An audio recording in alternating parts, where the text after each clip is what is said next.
자, 저희가 이 HTML 요 부분에서 기본적으로 이제 웹 표준 기술인 HTML에 대한 기본적인 문서 구조를 살펴보면서 그 HTML 문서에다가 어떻게 이제 CSS하고 자바스크립트 파일을 포함을 시켜서 이제 처리를 할 건지, 이제 그와 같은 이제 HTML 문서에 대한 기본 구조를 갖다 우리가 좀 살펴봤고요. 그리고 또 이제 그 웹 브라우저에 대한 기본적인 동작 과정을 우리가 살펴봤다라고 이제 볼 수가 있겠습니다. 자, 그래서 그 HTML 문서를 갖다 만들기 위한 이제 기본적인 여러 가지 태그들을 우리가 좀 살펴볼 수 있도록 그렇게 하도록 하겠습니다. 그래서 이제 앞서서 서두에서 우리가 이제 HTML 문서 같은 경우 뭐 HTML이라는 태그 이렇게 이제 시작하는 태그와 닫는 태그 이렇게 쌍으로 되어 있는 태그를 갖다 이제 볼 수가 있었고요. 그리고 뭐 헤드 태그 그리고 바디 태그가 이제 하는 거고, 바디 태그 쪽에서 이제 여러 가지 본문에 어떤 내용들을 갖다 집어넣을 건지, 헤드 태그 쪽에서는 여러 가지 이제 뭐 메타 태그라든지 아니면 뭐 스타일 태그, 링크 태그, 뭐 타이틀, 다양한 이제 태그들을 통해서 다양한 정보라든지 이런 것들을 갖다 줄 수가 있는 것들이고요. 자, 그래서 이제 우리가 이제 이 본문 쪽에 들어갈 다양한 이제 기본적인 태그들을 갖다 좀 살펴볼 수 있도록 하겠다라고 볼 수 있겠습니다. 그래서 글이라든지 뭐 글꼴 관련된 여러 가지 기본적인 태그들을 좀 살펴볼 수 있도록 하겠습니다. 자, 그래서 여러분들이 이제 그 HTML 문서를 갖다 만들 때요, 우리가 이제 서두에서 기본적인 이제 샘플 파일을 갖다 만들 때 index.html로 이렇게 만들었어요. 그래서 이제 여러분들이 파일을 갖다 이제 기본적으로 만들 때 뭐 이제 확장자를 이제 .html 이렇게 이제 기본적으로 이제 기본값으로 이제 주시는 게 좋고요. 이제 웹서버 세팅에 따라서 이제 약간 달라질 수 있지만 어느 이제 웹서버든지 기본적으로 이제 HTML이라는 확장자를 갖다 기본적으로 활용을 합니다. 그래서 이제 이런 HTML 문서를 갖다 만들었을 때 여러분들이 태그할 때 HTML을 갖다가 소문자로 쓰든 대문자로 쓰든, 타이틀을 소문자로 쓰든 대문자로 쓰든 상관없습니다. 대소문자를 갖다 구분을 하지 않아요. 그래서 이제 보통 이제 그 소프트웨어 쪽에서 이제 프로 랭귀지를 갖다 했을 때 뭐 C나 C++나 자바나 이제 다양한 이제 언어 쪽에서는 대소문자를 갖다 구별하는데, 그 HTML 문서에서는 대소문자를 구별하지 않는다라고 우리가 이제 볼 수가 있겠습니다. 그래서 여러분들이 이제 그 간단한 이제 그 샘플 HTML 문서에 대한 헬로 월드를 갖다 찍는 이제 기본적인 소스 코드를 갖다 봤을 때도 실질적으로 이제 웹 브라우저에서 실행하는 그 내용이 아니고요. 웹 프로그래머가 이제 소스 코드에서 이제 코멘트를 갖다 달아주는 이제 그와 같은 주석 이런 것들은 이렇게 이제 여는 태그, 닫는 태그 이제 느낌표 해가지고, 그러면 이 부분은 하나의 주석으로 처리되는 형태를 갖다 이제 볼 수가 있겠습니다. 자, 그리고 그 앞에 서두에서도 간단한 HTML 문서에서도 잠깐 말씀드렸지만, HTML에서는 이렇게 연속된 공백을 할 때 스페이스바만 준다고 해서 여러 칸이 떨어지지 않는다를 갖다 주의를 하셔야 됩니다. 스페이스바를 여러 번 주더라도요, 이거는 이제 하나의 공백으로 인식하기 때문에 공백 하나를 준 거하고 똑같다. 그러면 이제 여러 개 공백을 갖다 주기 위해서는 코드 값을 갖다 줘가지고 %mbsp 이렇게 하게 되면 이제 얘가 한 칸, 두 칸, 세 칸, 네 칸, 다섯 칸. 그래서 여기 헬로 월드 사이에 다섯 칸의 공백이 생성되는 걸 갖다가 우리가 볼 수가 있겠습니다. 자, 이러한 그 여러 가지 이제 공백을 띄는 이제 MBSP와 이제 비슷한 이제 문자 코드 형식들이 있거든요. 그래서 이제 이런 것들에 대해서 이제 여러분들이 뭐 여러 개가 있지만 MBSP 같은 경우는 이제 꼭 기억해 두시고요. 여러 가지 이제 다양한 표시들을 갖다 이제 뭐 상표를 갖다 한다든지 저작권 큰 따옴표 뭐 M% 기호라든지 이런 것들 다양한 이제 표시들 할 수 있고요. 지금 여기서는 이제 몇 개만 이제 표현해 뒀는데, 이런 것들을 뭐 우리가 이제 뭐 다 외울 수 있는 건 아니고, 또 이제 HTML 태그 같은 경우도 다 레퍼런스라든지 이런 것들을 참고해서 여러 가지 이제 작업들 하는 것들이고요. 그리고 에디터 HTML 관련된 이제 소스 코드 편집기나 이제 사용을 하시다 보면 이제 왼쪽에 이제 틀에 이런 것들을 이제 좀 표현해주는 이제 그런 그 편집기들도 다양하게 이제 표현해주고 있거든요. 그래서 HTML 문서를 갖다 이제 작성하는 이제 기본적인 몇 가지 규칙을 갖다 좀 말씀드리면서, 자, 이제 그 태그에서 HTML 태그에서는 꼭 뭐 시작 태그하고 단독 뭐 닫는 태그 이렇게 이제 꼭 쌍으로 이제 이루어져야 되는 이제 그와 같은 것들이 꼭 있는 게 아니고요. 뭐 단독 태그도 있을 수 있는 형태들이고 다양한 종류도 있다고 말씀드렸는데, 자, PRE 태그라는 게 있어요. 이것도 이제 시작 태그하고 닫는 태그 이렇게 돼 있는데, 앞에서 보시면 뭐 여러 개 공백이라든지 내가 엔터를 하더라도 이게 이제 적용이 안 되죠. 뭐 공백 스페이스바를 여러 개 하더라도. 근데 이제 이 PRE 태그를 갖다 하게 되면 이 PR 태그 안에서 내가 이제 편집한 거 공백이라는 이거를 갖다가 이제 그대로 이제 보여주는 이와 같은 태그들을 갖다 이제 볼 수가 있겠습니다. 그러면 여러분들이 이제 어떤 글 같은 경우 하려고 할 때 이거를 HTML 문서에서 뭐 여러 개의 공백을 표시한다든지 줄바꿈이라든지 다양하게 이제 하기 위해서는 여러분들이 이제 많은 작업들이 필요하겠죠. 그래서 여기 같은 경우도 지금 보시면 한 줄 떨어지기 위해서 여기다가 이제 뭐 BR 태그를 갖다 내가 일일이 이제 한 줄 떨어질 때마다 BR 태그, BR 태그, BR 태그 매번 줘야 되는 이와 같은 번거로움도 있고요. 또 MBSP, MBSP, MBSP 이렇게 해야 되는 형태들을 이제 PR 태그는 입력한 그대로를 그대로 뿌려주는 이와 같은 소스 코드들을 우리가 이제 볼 수가 있다라고 말씀을 드릴 수가 있겠습니다. 자, 그래서 추가적으로 이제 또 이제 하게 되면 여러분들이 이제 HTML 소스 코드를 그대로 문자로 이제 취급해 가지고 그대로 보여주는 이제 XMP라는 이제 이런 태그도 있거든요. 그러면 이 XMP 시작해서 닫는 태그 이 안에 있는 거를 갖다가 그대로 문자로 해 가지고 그 웹브라우저 쪽에서 얘를 태그로 인식하지 않고요. 이걸 하나의 텍스트로 문자로 이제 인식해 가지고 그대로 뿌려주는 이와 같은 이제 유용한 태그들도 있다라고 말씀을 드릴 수가 있겠습니다. 자, 그래서 이와 같은 이제 이런 문서 작성할 때 제가 앞에서도 여러 번 말씀을 드렸지만 HTML 태그는 단독 혼자 나올 수 있는 단독 태그, 그리고 시작 태그와 닫는 태그, 그래서 쌍으로 이루어지는 복합 태그들을 갖다 가질 수 있겠고요. 또 태그 안에다가 속성을 줄 수도 있습니다. 그래서 속성에다가 값을 줘가지고 적용시키는 이와 같은 이제 태그들의 형식을 갖다 볼 수가 있겠는데, 이 단독 태그 같은 경우는 앞에서도 말씀드렸듯이 뭐 BR 태그 한 줄을 갖다 이제 줄바꿈 한다든지, 뭐 HR 이거는 이제 줄을 갖다 이렇게 쭉 구분선을 갖다 한다든지 이와 같은 것들이고요. 이미지 태그는 이제 HTML 문서에서 이미지 태그 뭐 파일을 갖다 이제 포함시킨다든지 이런 여러 가지 형태들을 갖다 이제 보여주고 있습니다. 그래서 뭐 인풋 태그, 메타 태그 다양한 이제 태그들을 갖다 이제 볼 수가 있겠고요.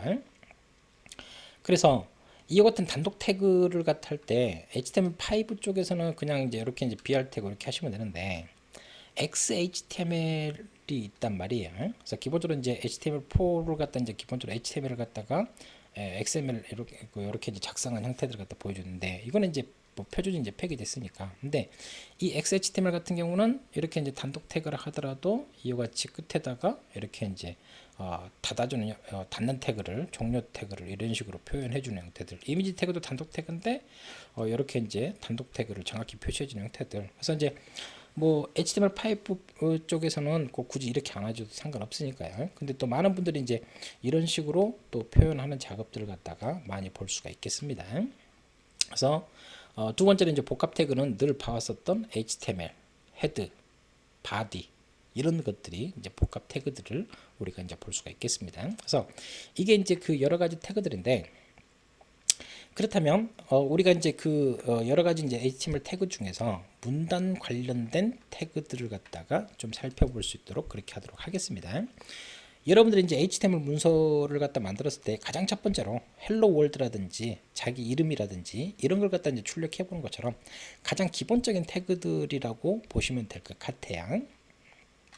자, 그래서 여기서 이제 우리가 이제 HTML 기본 문서 구조에서 CSS라든지 자바스크립트 할 때 H1이라는 태그를 잠깐 살펴봤었습니다. 이거는 이제 기본적으로 이제 글자 폰트 크기를 갖다가 좀 크게 해주는 거. 이제 제목 같은 경우는 우리가 이제 크게 뽑잖아요. 그랬을 때 이제 1번이 제일 큰 거고요. 6번이 이제 제일 작은 형태들. 그래서 이제 크기가 이런 식으로 이제 되는 형태들이고요. 그래서 줄바꿈이라든지 수평줄, P 태그 같은 경우는 이제 단락 구분할 때, 그래서 BR 태그를 갖다 2번 연속해서 해주는 이제 그와 같은 형태들을 갖다 이제 보여주고 있습니다. 그래서 이제 P 태그를 하게 되면 이렇게 이제 한 줄이 이제 더 떨어지는 이제 그와 같은 구조들이 있겠죠. 자, 그리고 이제 글자를 가운데 정렬을 시키려고 할 때 센터 태그를 갖다 이제 볼 수 있는데, 요거는 HTML5 쪽에서는 더 이상 지원하지 않습니다. 즉 HTML5 표준 쪽에서는 얘는 빠졌어요. 표준에서는 빠졌지만 브라우저에서는 아직도 대부분 다 지원해주고 있다. 그래서 향후에는 이제 얘네들이 이제 또 빠질 수도 있기 때문에 알고는 계시고, 여러분들이 이제 HTML 태그 할 때 HTML5 표준으로 이제 바뀌면서 표준에서 빠진 것들, 이런 것들을 갖다 좀 구분을 하셔야 될 것 같고요. 그래서 이 센터 태그 같은 경우는 HTML5 쪽에서는 CSS로 해가지고 대체해서 사용하는 걸 갖다 이제 권장을 하고 있습니다. 자, 그리고 뭐 들여쓰기 한다든지 이와 같은 이제 문단 관련된 태그들. 그래서 이제 간략하게 이제 여러분들한테 간단하게 이제 예제로 보여주는 소스 코드를 갖다가 잠깐 살펴보면, 자, 강의 자료에 있는 이제 기본적인 예제 소스 코드. 그래서 이제 우리가 예제 1-1 방금 보여줬던 것처럼 여기서 이제 뭐 그 기본적인 태그들을 갖다 이용해서 간단하게 한번 만들어 봤다라고 이제 보시면 될 것 같습니다. 자, 그래서 여기서 보시면 뭐 센터 태그 5 쪽에서는 지원하지 않지만 대부분의 이제 웹 브라우저에서 다 적용을 하고 있는 것들이고요. 자, p 태그 했을 때 pr 태그를 2번 해준 거하고 똑같다라는 형태들을 갖다가 이제 보여주고 있는 형태들이고요. 자, 그리고 여기는 수평줄. 그래서 이제 여기서 이제 이 속성 값들도 이렇게 줄 수가 있습니다. p 태그에다가 이거를 갖다 이제 오른쪽, 가운데, 레프트 이런 식으로 이제 다양하게 우리가 이제 볼 수가 있는 형태들인데, 자, 그래서 요거를 갖다 이제 적용을 했을 때의 샘플 결과값을 갖다 보게 되면 지금 보시는 것처럼 우리가 결과값을 우리가 확인을 해볼 수가 있습니다. 그래서 지금 보시면, 자, 여기서 우리가 이제 여기서 이제 센터 했을 때 이 웹 브라우저를 기준으로 해서 가운데로 이렇게 보여주는 형태들이고요. 자, 그리고 이제 여기 소독 p 태그가 이렇게 들어가 있죠. 그러면 이 소독하고 했을 때 여기에 한 줄이 이렇게, 그러니까 pr 태그를 여기다 주고 또 pr 태그를 여기다 주고 pr 태그를 2번 준 거하고 똑같은 효과가 요 p 태그가 가지고 있는 형태들 갖다 보여줍니다. 그래서 또 hr 태그 같은 경우는 이렇게 수평줄을 이렇게 딱 하는 것들이고요. 그리고 또 이제 이런 태그들에다가 이런 속성 값을 줄 수 있는 것들도 있어요. 그래서 지금 보시면 이 글자 텍스트가 오른쪽으로 아니면 가운데로 제일 왼쪽으로 이렇게 정렬이 되는 이와 같은 구조들을 우리가 볼 수가 있다라고 말씀을 드릴 수가 있겠습니다. 자, 그러면 자, 우리가 이제 요거를 두 번째 예제로 우리가 또 같이 봐볼까요? 우리가 이제 제가 이제 간략하게 태그에 대한 강의 자료에서 간략하게 소개를 한 거를 갖다가 예제를 통해서 적용을 시켜 봤을 때 어떻게 되느냐, 그와 같은 것들을 갖다가 말씀을 드리고 있는데, 자, 지금 보시면 이 H 태그 같은 경우는 이제 기본적인 이제 글자 크기 제목 형식으로 해가지고 제목에 대한 크기를 갖다는데, 지금 H1 태그가 기본적으로 제일 크죠. 그래서 여기 첫 번째 H1 태그의 글자 크기. 그래서 이와 같은 식으로 1번부터 6번까지 있습니다. 1번부터 6번까지 기본적으로 이제 적용하는 형태들이고, 여기다가 온라인을 갖다 줘가지고 속성 값으로 해서 어디에 위치시킬 건지를 갖다가 이렇게 이제 적용하는 형태들인데, 이것도 이제 H1 태그를 갖다 이제 적용했을 때 이것도 이제 HTML5 쪽에서 표준 쪽에서는 이제 이것도 이제 스타일 속성, 뒤쪽에서 이제 스타일 속성을 갖다 우리가 좀 보겠지만 이 태그에다가요 이렇게 스타일 속성을 줘가지고 우리가 이제 이 HTML 문서에서 이제 CSS를 갖다 적용하려고 할 때 우리가 이제 이 헤드에다가 내부에다가 포함시키는 첫 번째 방법이 있었고요. 그리고 또 이 HTML 문서하고는 별도로 별도의 이제 CSS라는 이제 파일로 해가지고 이제 외부로 이렇게 포함시키는 방법이 있었습니다. 이게 두 번째 방법이었죠. 자, 그리고 이제 또 세 번째가 임포트를 갖다 해가지고 하는 형태들, 이와 같은 형태들인데, 또 하나 더 하면 이렇게 이제 인라인 스타일로 해가지고 이 태그에다가 스타일 속성을 줘서 여기다가 텍스트 라인 해서 이거를 뭐 하겠다, 라이트로. 그러면 이제 여기다가 스타일 속성을 해가지고 이걸 갖다 이제 HTML5 쪽에서는 CSS로 해가지고 하는 거를 갖다 이제 권장을 한다라고 말씀을 드릴 수가 있겠습니다. 자, 이와 같은 것들을 갖다 좀 말씀을 드릴 수가 있는 거고요. 그래서 자, 또 계속해서 자, 우리가 이제 그 문단 관련된 태그들을 갖다가 계속해서 보면 여러분들이 이제 그 리스트를 갖다 이제 좀 만들어서 이제 목록을 갖다 만들어서 순서적으로 이렇게 한단 말이야. 그리고 또 우리가 이제 보고서를 갖다 쓸 때도 이제 개조식으로 쓴다든지 이런 여러 가지 작업들을 갖다 할 수가 있겠는데, 자, 목록 만들기를 할 때 기본적으로 이제 가장 대표적인 게 UL하고 OL 해서, 자, 오더리스트 그래서 이제 정렬되지 않은 것들, 오더리스트 같은 경우 정렬된 거, 그래서 정렬된 것과 정렬되지 않은 거에 대한 목록을 갖다 정의하려고 할 때 UL과 OL 태그를 갖다가 기본적으로 할 수가 있겠고요. 그리고 각 항목에 대해서는 리스트, 그래서 li 태그를 갖다가 사용을 해서 이와 같은 목록들을 갖다가 우리가 적용을 시킬 수가 있겠습니다. 근데 이 그 목록에서 용어의 이제 정의, 이제 위쪽에서 dl 태그를 갖다 이용해 가지고 할 수 있는 형태들이고요.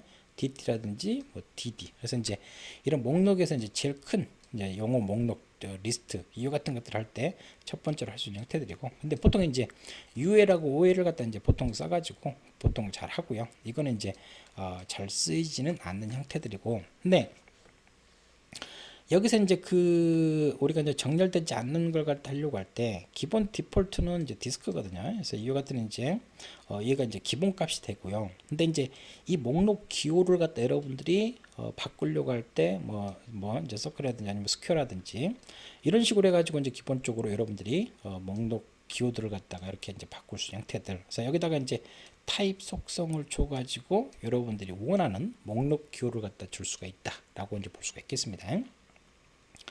자, 정렬된 목록 같은 경우는 기본 디폴트 값이 숫자예요. 그래서 이제 1, 2, 3, 4 이렇게 번호 형식으로 하는 것들이고요. 이런 타입들을 갖다가 뭐 영문, 소문, 대소문자라든지 아니면 로마자로 이렇게 하려고 할 때 여기다가 각각 표시해주면 원하는 목록들 리스트를 이제 바꿀 수 있는 이제 그와 같은 형태들을 갖다 이제 보여주고 있습니다. 자, 그래서 자, 이것들을 갖다 이제 기본적으로 적용시킨 예제를 갖다가 우리가 보게 되면 지금 보시면 목록 리스트를 갖다 만들어요. 목록 리스트를 갖다 만들죠. 그래서 제일 처음에 이제 목록 리스트에 대한 이제 기본적인 정의를 갖다 해주려고 할 때 기본적으로 지금 보시면 dl, dt 해가지고 이 기본적인 리스트를 갖다 목록 리스트를 갖다 이렇게 이제 만들어주는 형태들이고요. 자, 여기서 이제 보시면 ul, ol 해가지고 정렬되지 않은 것들, 정렬된 것들. 기본 디폴트는 이제 숫자라 그랬죠. 그렇죠. 그리고 이제 동글뱅이 이런 식으로. 자, 그래서 이제 요걸 갖다 이제 기본적으로 하는 것들이고, 요거를 좀 더 복잡하게 해가지고 적용을 시켰을 때의 샘플 예제를 갖다가 간단하게 보게 되면, 자, 지금 보시는 것처럼 우리가 기본 리스트를 갖다 기본적으로 만들려고 할 때 지금 보시면 이제 여기서 이제 여기서 이제 시작해가지고 리스트 그리고 이걸 중첩을 시켜가지고요.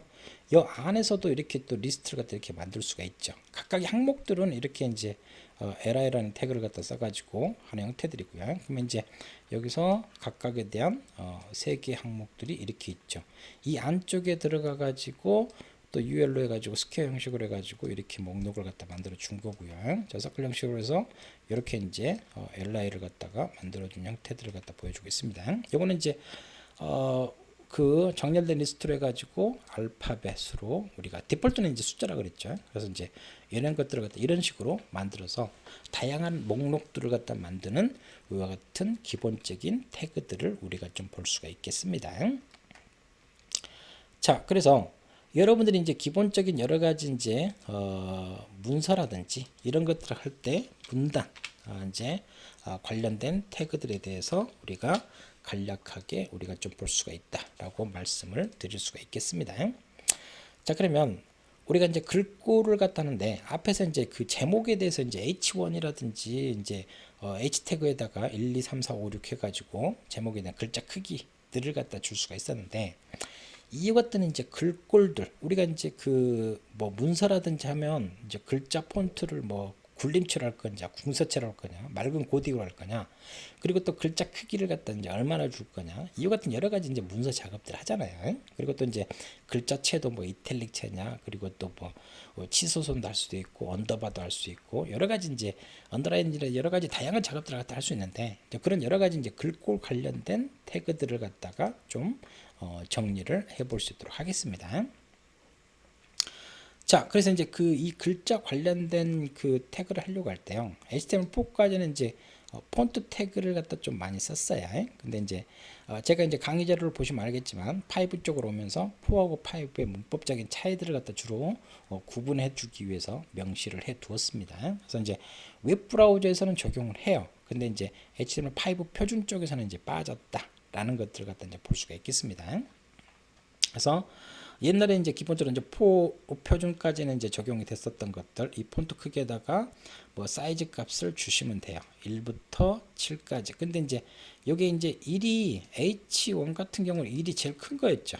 그래서 뭐 H6까지 제목할 때도요. 근데 얘는 이제 1이 제일 작은 거고요. 이제 7이 제일 큰 겁니다. 그래서 이와 같은 형태들. 자, 페이스 속성에다가 글꼴, 여기다가 이제 뭐 맑은 고딕이냐, 굴림체냐, 궁서체냐, 또 색깔, 글자에 대한 색깔들도 지정할 수 있는 형태들. 그래서 이런 것들도 이제 다 이제 CSS로 이제 대체되는, 이제 뭐 CSS로 해가지고 사용하는 걸 갖다가 HTML5 쪽에서는 주로 권장을 한다라는 형태들. 기본적인 폰트 크기, 이제 보통 이제 폰트 크기가 이제 3 정도 되거든요. 그래서 이제 베이스 폰트들을 갖다 이제 지원하는 것들인데, 이거는 HTML5 쪽에서 표준에서도 빠지고 대부분 웹 브라우저도 지원하지 않습니다. 그래서 이렇게 해서 얘는 그냥 전에 이런 태그들이 있었다라고만 이제 우리가 참조를 하면 되는 형태들이고요. 자, 이런 텍스트 서식을 갖다 지정할 때 물리적인 형식하고 논리적인 형식하고 두 가지 형태를 갖다 이제 볼 수가 있겠는데요. 자, 글자들을 갖다 이제 실제로 꾸며가지고 이제 변화된 모습을 결과로 이제 기본적으로 할 수 있는 가장 기본적인 형태들. 그래서 이제 뭐 볼드체라든지 뭐 이탈릭체라든지 언더라인 이런 식으로. 그래서 이와 같은 이제 기본적인 태그들을 할 수 있겠고요.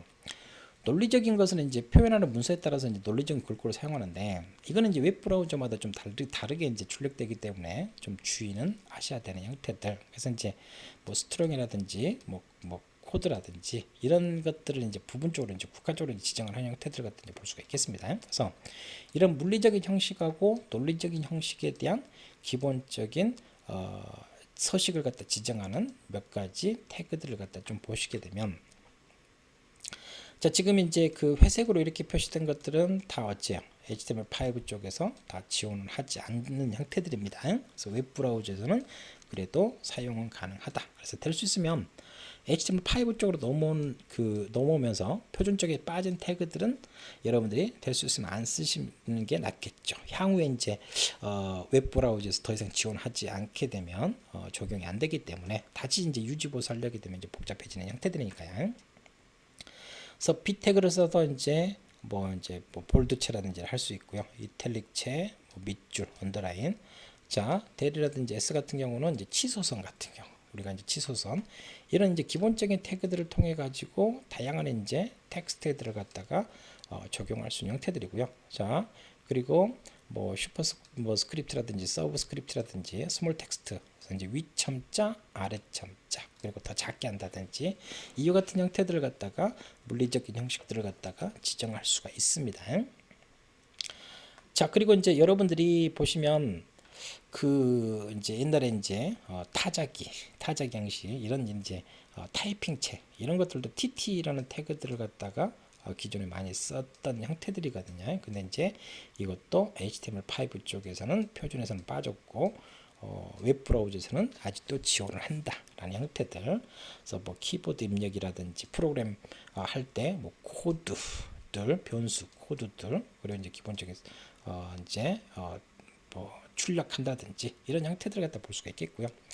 이런 것들은 이제 P 태그에다가 속성을 줘 가지고 우리가 지정을 할 수가 있는 형태들로 CSS를 사용하는 것을 주로 권장을 한다라고 말씀을 드릴 수가 있겠습니다.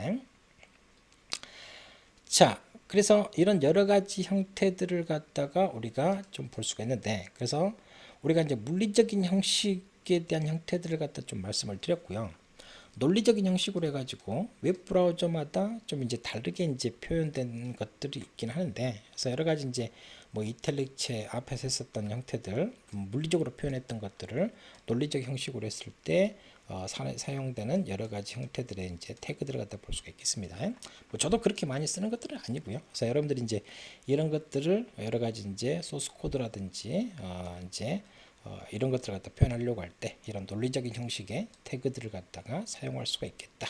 그래서 뭐 볼드, 우리가 이제 앞에서 이제 물리적인 형식으로 이제 B라는 태그들을 썼던 것처럼 기본적으로 이제 하는 형태들이고요. 그래서 이제 이 스트롱 태그 같은 경우는 기본적으로 여러분들이 이제 HTML 태그들이 이제 HTML5 쪽으로 오면서요, 태그들마다 이제 이런 이제 그 CSS 형식으로 해가지고 속성하고 값들이 이제 보통 이제 지원되는 형태들, 이게 이제 스트롱이나 선택자, 얘가 속성 값이겠죠. 그래서 이제 기본적으로 이제 이 볼드로 이제 다 지정이 되어 있거든요. 자, 뭐 인용구라든지 뭐 기울임체 표현이라든지 이런 여러 가지 이제 태그들을 갖다가 볼 수가 있겠습니다.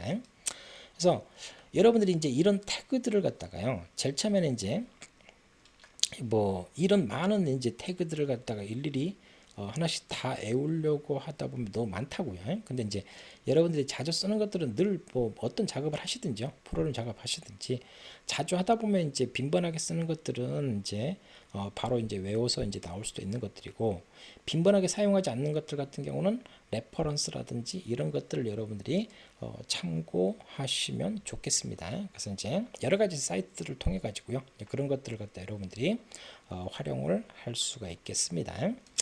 자, 그러면 방금 이제 강의 자료를 통해 가지고 다양한 이제 글꼴 관련된 태그들을 갖다가 좀 소개를 했어요. 이제 그거에 대한 것들을 갖다가 예제에서 간단하게 적용을 시켜 가지고 우리가 한번 살펴보게 되면, 자, 지금 보시는 것처럼 우리가 첫 번째 이렇게 이제 H 태그에 대해서 1번부터 6번까지 이렇게 적용한 걸 갖다 좀 말씀을 드렸고요.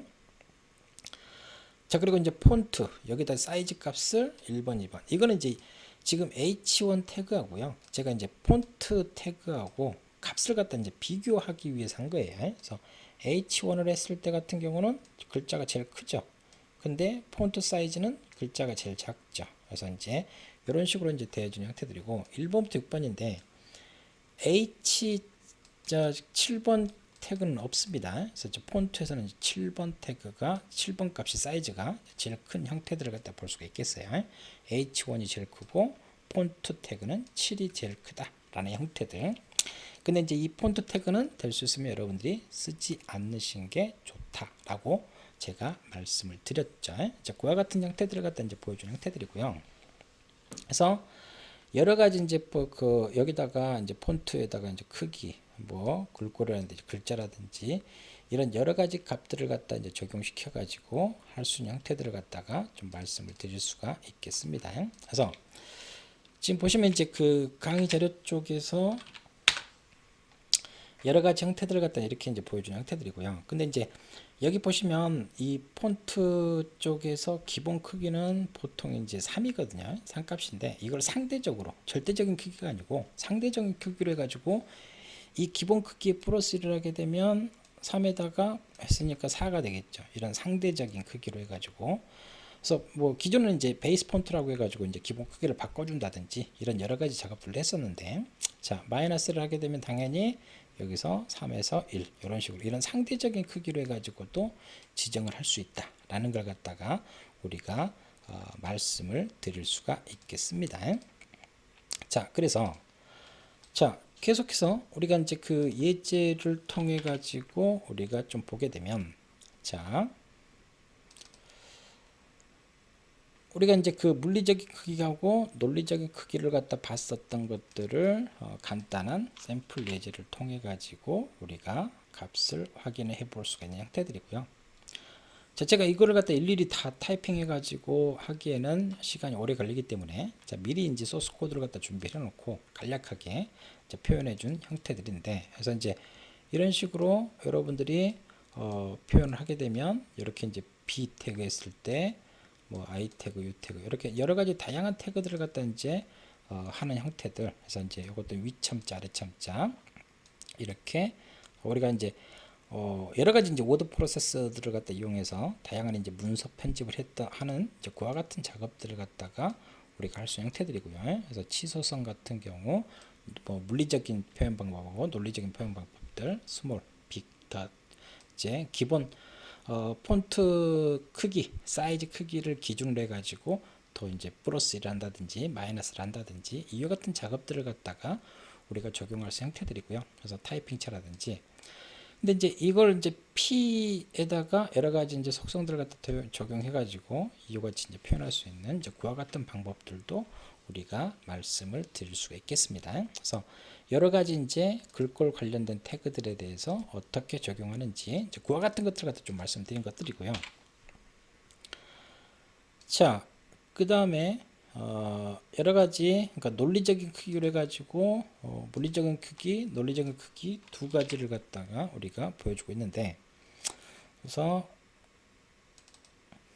적용했을 때 앞에서 우리가 이제 물리적인 형식으로 적용했었던 것들, 그런 것들을 이제 논리적인 형식으로 해서 이거는 이제 웹브라우저마다 다르게 나올 수 있으니까 주의를 하라 그랬죠. 그래서 이제 EM에서 이탈릭체라든지 뭐 키보드 이런 이제 소스 코드 관련된 형태들을 갖다 한다든지 이런 여러 가지 이제 작업들을 갖다 적용할 수 있는 형태들이고요. 그래서 뭐 굵은 글자, 인용구 이런 여러 가지 형태들을 갖다가 적용을 할 수가 있겠습니다.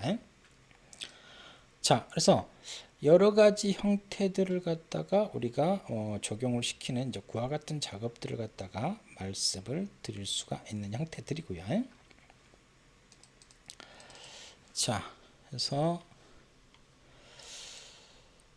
자, 우리가 이제 이런 여러 가지 이제 기본 태그들을 갖다 하는데, 자, 방금까지는 우리가 문단이라든지 글꼴이라든지 거기서 이제 내가 이제 텍스트를 갖다 출력하고 하려고 할 때 좀 더 꾸민다든지 문단을 구분한다든지 가장 기본적인 태그들을 갖다가 우리가 좀 말씀을 드린 것들이고요. 그래서 이제 여러분들이 이제 텍스트를 갖다 조합하려고 할 때 제가 소개해드린 태그들 중에서 여러분들이 빈번하게 쓰는 태그들 같은 경우는 꼭 익히시기 바라고요.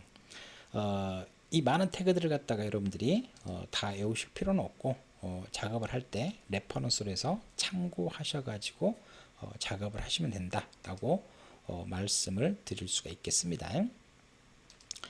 자, 그러면 자, 우리가 이제 이번 같은 경우는 우리가 결론은 이제 이 HTML이라는 게 이제 팀 버너3가 만들어서 89년도에 이제 처음 이제 했을 때 하이퍼링크라는 특수한 개념을 했다고요. 즉 A라는 문서하고 B라는 문서가 있을 때 A라는 문서하고 B라는 문서 이게 연결이 돼서 하이퍼링크로 서로 이동하는 이와 같은 작업들을 갖다 우리가 생각할 수 있다고요. 그게 이제 HTML 태그의 이제 가장 핵심적인 기능이거든요. 그래서 이제 이런 하이퍼링크를 갖다가 그래서 여러분들이 이제 웹페이지에서 가장 빈번하게 하는 게 결론은 뭐예요? 클릭해서 다음 페이지 아니면 메뉴.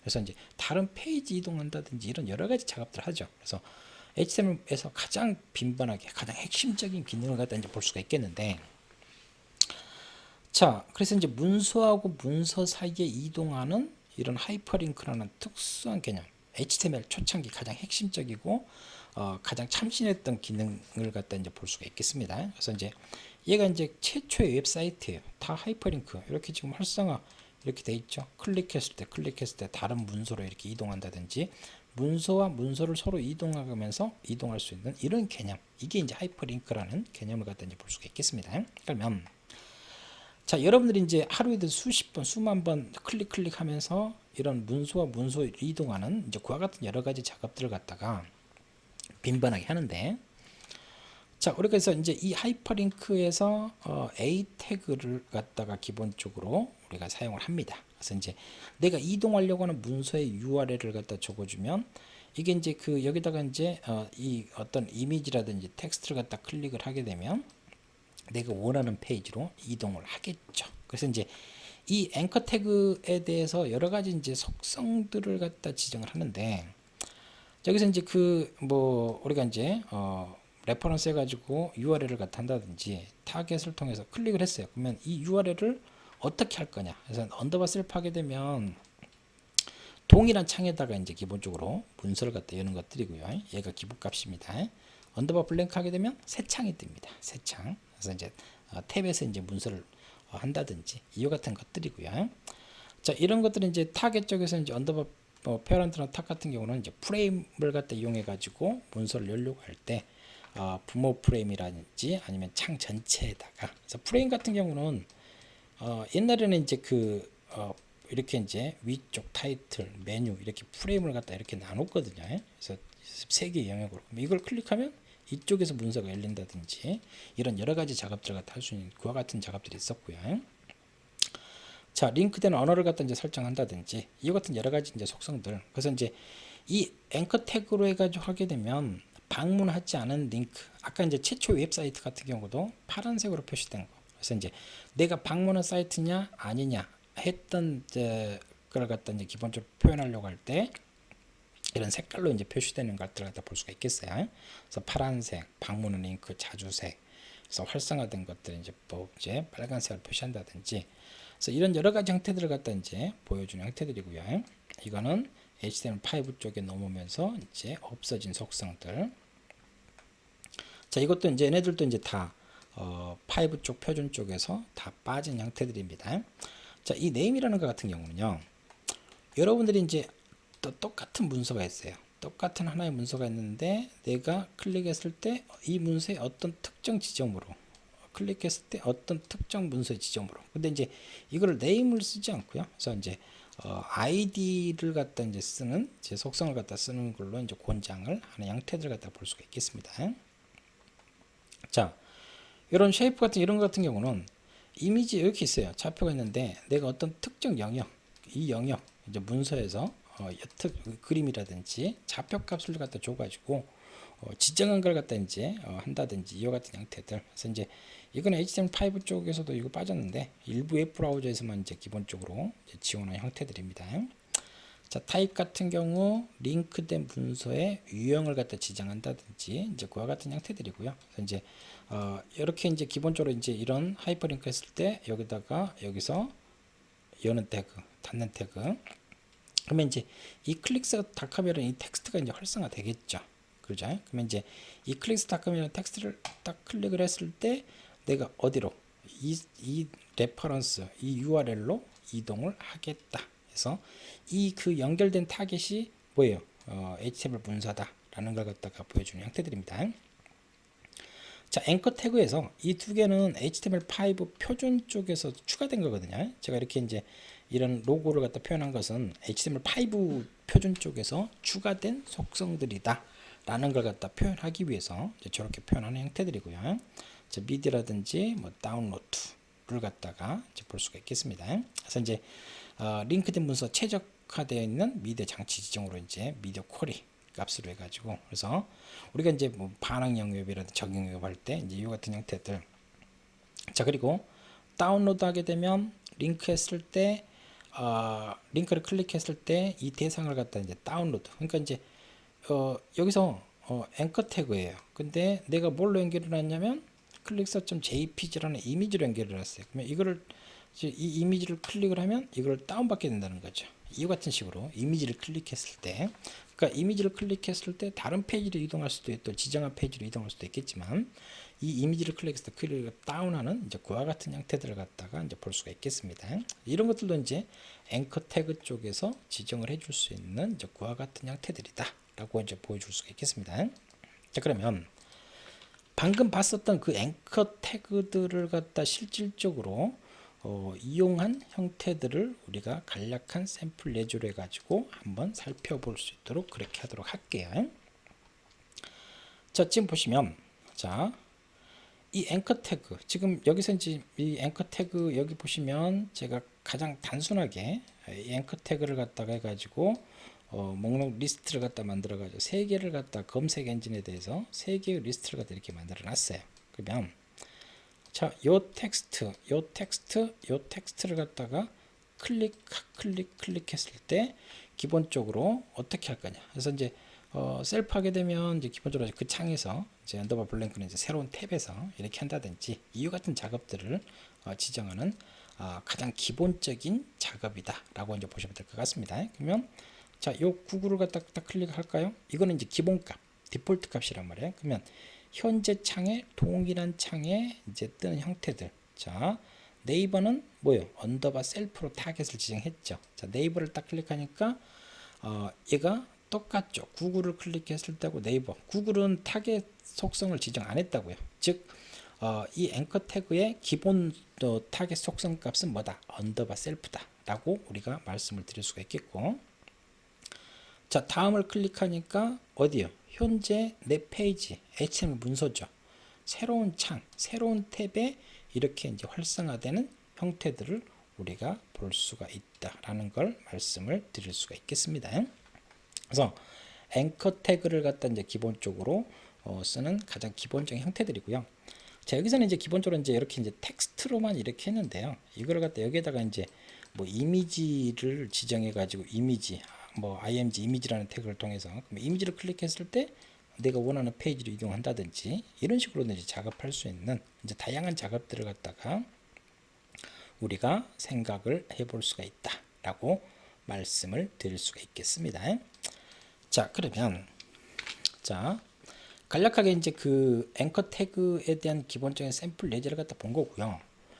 제가 이제 앞에서 이제 name이라는 속성 같은 경우는 이제 여러 가지 하는데, 자, 여러분들이 이제 그 하이퍼링크를 하려고 할 때 우리가 이제 여기서 이제 그 지정한 것들을 갖다가 여기서 이제 이 하이퍼링크 앵커 태그가 이렇게 지정되어 있는데, 여기서 보시면 URL이 샵C1, 샵C2 이렇게 돼 있단 말이에요. 근데 자, 요거 같은 경우는 이제 그 만약 이게 뭐 1.html이다. 그래서 근데 다른 페이지 이렇게 이제 할 수도 있는 형태들이고요. 아니면 이제 index.html이다.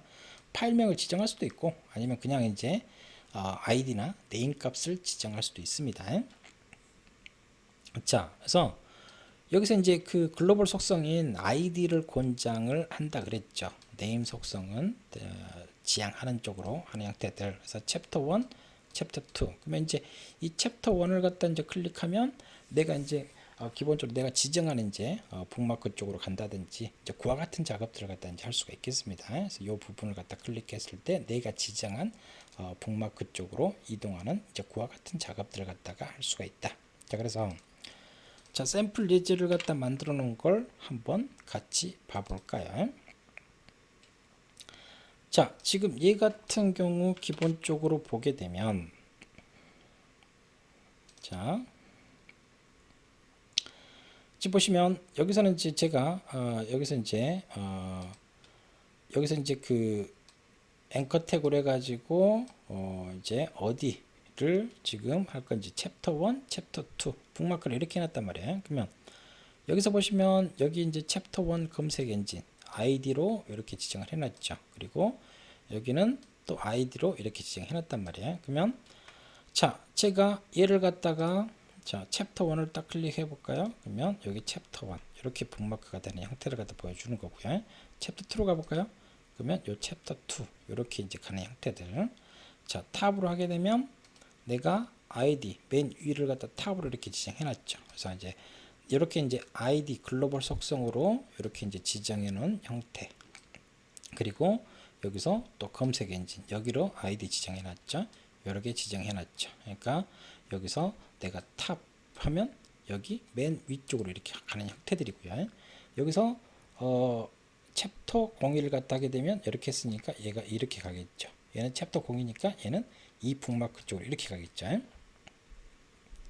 자, 이처럼 하나의 페이지 내가 기존에는 우리가 이제 하이퍼링크를 통해서 A라는 HTML 문서가 있어요. 그리고 또 B라는 문서가 있다고요. 그랬을 때 이 A라는 문서를 클릭했을 때 B로 가고, 또 B라는 문서를 클릭했을 때 C로 가고, 여러 개의 문서를 갖다 이동하는 이유 같은 것들인데, 북마크는 하나의 문서에서 내가 클릭했을 때 이 지점, 또 하나의 문서에서 이와 같은 형태들을 갖다가 우리가 이야기를 할 수가 있겠습니다. 그래서 이와 같은 여러 가지 작업들을 갖다 이제 할 수 있는 형태들이고요. 자, 이번에는 자, 우리가 이제 그 하이퍼링크를 통해서 앵커 태그를 통해서 문서하고 문서를 갖다 이동하는 형태들, 이제 그걸 갖다 이제 좀 말씀드린 거고요. 자, 여러분들이 이제 그 웹페이지를 갖다 보게 되면 앵커 태그에다가 뭘 주냐면 메일 투에서 전자우편. 그러니까 이제 전자우편 앵커 태그에서 이제 뭐 이걸 클릭하게 되면 바로 이제 전자우편 이제 연결된 뭐 아웃룩이라든지 뭐 지메일이라든지 이런 것들이 이제 활성화돼 가지고 메일을 갖다 보낼 수 있는 이와 같은 이제 속성 값들도 있다라고 이제 볼 수가 있겠습니다. 메일 투에다가 이제 받는 사람 주소, 이제 참조, 뭐 수문 참조, 그리고 문서 뭐 메일의 제목이라든지 본문 이런 것들을 갖다 기본적으로 지정을 할 수가 있습니다. 자, 그리고 이런 것들을 이제 연속해서 쓰려고 할 때 지금 보시면 이제 뭐 받는 사람 메일 주소 받는 사람만 이렇게 적어줬단 말이야. 근데 이제 여기다가 제목도 같이 그랬을 때 이제 구분자 첫 번째 구분자 연속된 구분자 이런 식으로 해서 명시를 할 수 있는 이제 그와 같은 형태들입니다. 뭐 지금은 이런 식으로 이제 그 메일 링크를 앵커 태그로 해가지고 초창기는 이제 많이 썼는데 자 그래서 이제 이렇게 이제 제가 이제 하나 만들어 놓으면 그래서 이 HTML 문서에서 제가 앵커 태그를 통해서 내가 메일 투 해가지고 받는 사람을 이렇게 했단 말이에요. 그러면 이제 이걸 갖다 이제 제가 클릭을 딱 해요. 그러면 여기 이제 얘가 이제 그 활성화가 돼 있겠죠. 이거를 딱 클릭을 하게 되면 우리가 이제 디폴트 웹메일로 연결된 게 이렇게 뜨거든요. 그래서 아웃룩이 이렇게 뜬 걸 갖다 실행 결과 값을 보여줄 수가 있는데 지금 여기서 하시는 것처럼 받는 사람 그리고 여기 CC 있죠? 참조 이렇게 이제 표현되는 형태들이고요. 또 이제 수문 참조 이런 식으로 뭐 제목이라든지 뭐 이렇게 이제 내용이라든지 이런 것들을 기본적으로 앵커 태그 쪽에서 우리가 지정을 할 수 있다라는 걸 갖다가 말씀을 드릴 수가 있겠습니다.